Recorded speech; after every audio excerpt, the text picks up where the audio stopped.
Good morning.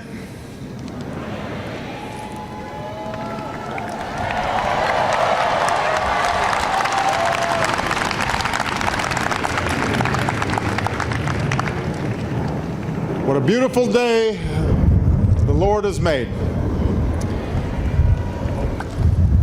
Holy Father, on behalf of Michelle and myself, welcome to the White House.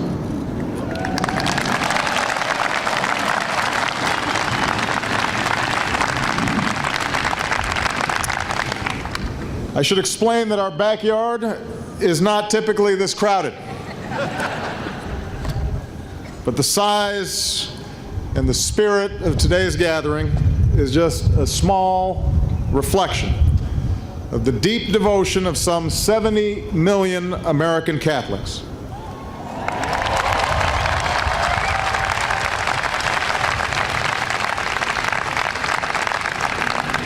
It reflects as well the way that your message of love and hope has inspired so many people across our nation and around the world. So on behalf of the American people, it is my great honor and privilege to welcome you to the United States of America.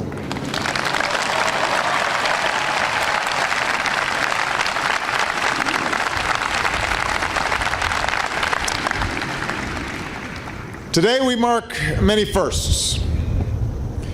Your Holiness, you've been celebrated as the first Pope from the Americas.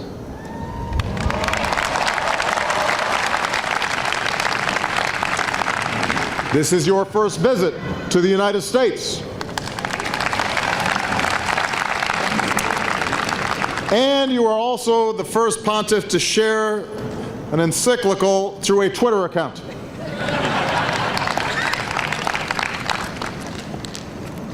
Holy Father, your visit not only allows us, in some small way, to reciprocate the extraordinary hospitality that you extended to me at the Vatican last year, it also reveals how much all Americans, from every background and every faith, value the role that the Catholic Church plays in strengthening America.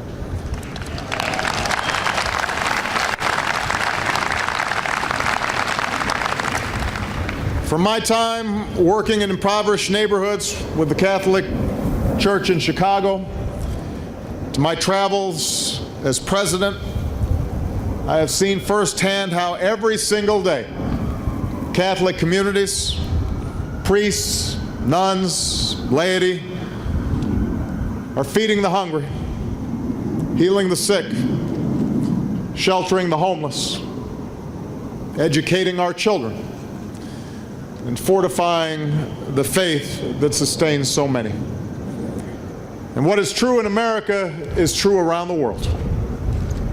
From the busy streets of Buenos Aires to the remote villages in Kenya, Catholic organizations serve the poor, minister to prisoners, build schools, build homes, operate orphanages and hospitals. And just as the Church has stood with those struggling to break the chains of poverty, the Church so often has given voice and hope to those seeking to break the chains of violence and oppression. And yet I believe the excitement around your visit, Holy Father, must be attributed not only to your role as Pope, but to your unique qualities as a person.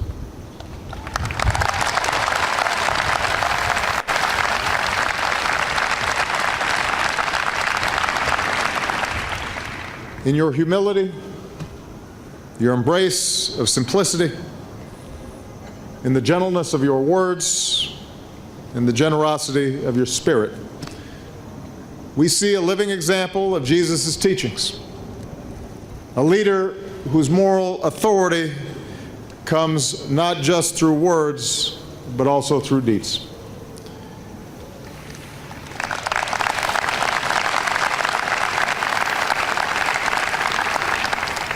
You call on all of us, Catholic and non-Catholic alike, to put the least of these at the center of our concerns. You remind us that in the eyes of God, our measure as individuals and our measure as a society is not determined by wealth or power or station or celebrity, but by how well we hew to Scripture's call to lift up the poor and the marginalized.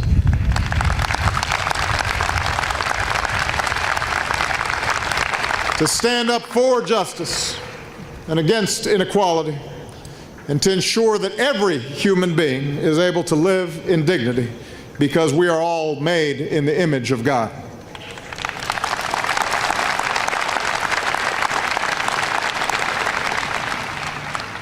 You remind us that the Lord's most powerful message is mercy. And that means welcoming the stranger with empathy and a truly open heart. From the refugee who flees war-torn lands to the immigrant who leaves home in search of a better life.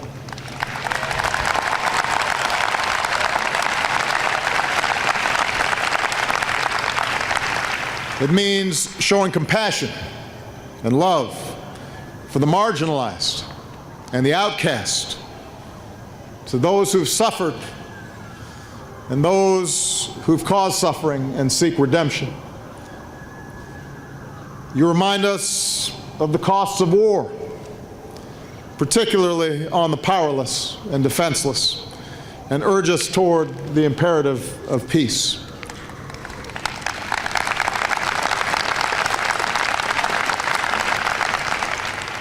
Holy Father, we are grateful for your invaluable support of our new beginning with the Cuban people, which holds out the promise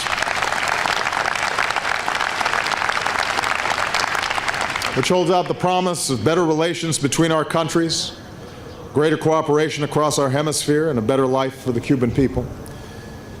We thank you for your passionate voice against the deadly conflicts that ravage the lives of so many men, women, and children, and your call for nations to resist the sirens of war and resolve disputes through diplomacy. You remind us that people are only truly free when they can practice their faith freely.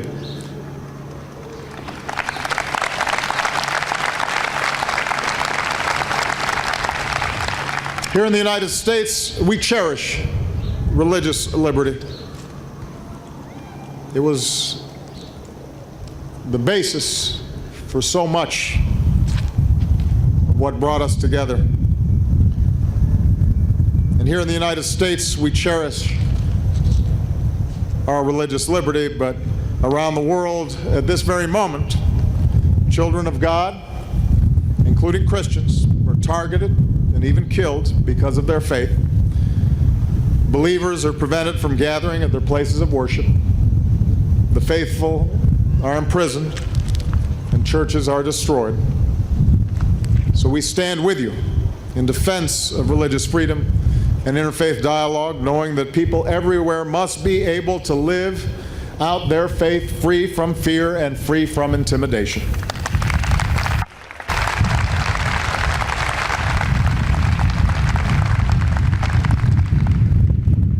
And Holy Father, you remind us that we have a sacred obligation to protect our planet, God's magnificent gift to us.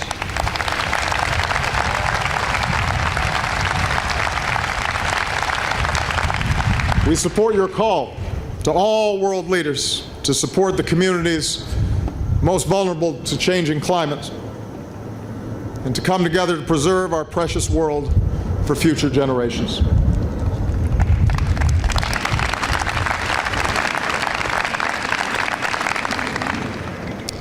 Your Holiness, in your words and deeds, you set a profound moral example. And in these gentle but firm reminders of our obligations to God and to one another, you are shaking us out of our complacency. All of us may at times experience discomfort when we contemplate the distance between how we lead our daily lives and what we know to be true, what we know to be right. But I believe such discomfort is a blessing, for it points to something better. You shake our conscience from slumber. You call on us to rejoice in good news and give us confidence that we can come together in humility and service and pursue a world that is more loving, more just, and more free. Here at home and around the world, may our generation heed your call to never remain on the sidelines of this march of living hope. For that great gift of hope, Holy Father, we thank you and welcome you with joy and gratitude to the United States of America.